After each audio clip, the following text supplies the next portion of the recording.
Formal nang inilunsad ng Government Service Insurance System ang Ginhawa Go, ang bagong loan program para sa mga government employee. Bukod sa madaling proseso, nag-alok din ang Ginhawa Go ng mababang interes at maaari ang ma-avail sa pamamagitan ng GSIS Touch Mobile Application. Yan ang ulat ni Bernard Ferrer.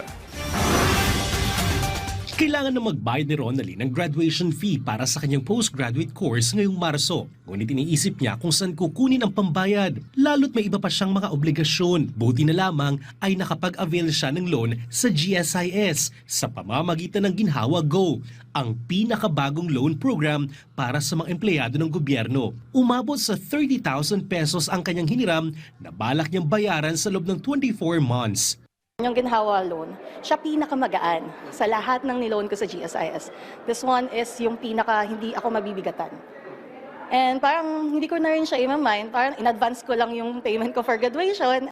Sa ilalim ng Ginhawa Go Loan Program, maaring humiram ang isang miyembro ng GSIS ng halagang mula 1,000 pesos hanggang 50,000 pesos. Maaari itong bayaran sa loob ng 1 hanggang 24 na buwan, depende sa piniling terms ng miyembro. Ang interes ay 6% kada taon para sa mga miyembrong may hindi bababa sa 3 taon ng hulog na premium contributions. At 7% naman kada taon para sa may mas mababa sa 3 taon na kontribusyon at sa mga special members. Bukas ang loan sa mga aktibong miyembro na may hindi bababa sa 1 buwan ang naibayad na premium contribution. Dapat meron ka natitirang 5,000 net take-home pay.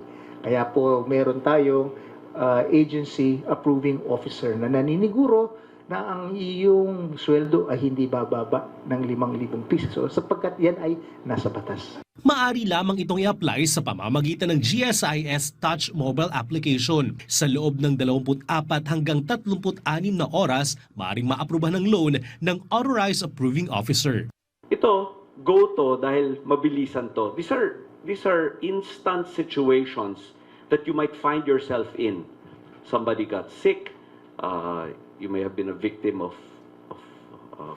a typhoon, for example. So it's instant, it's fast.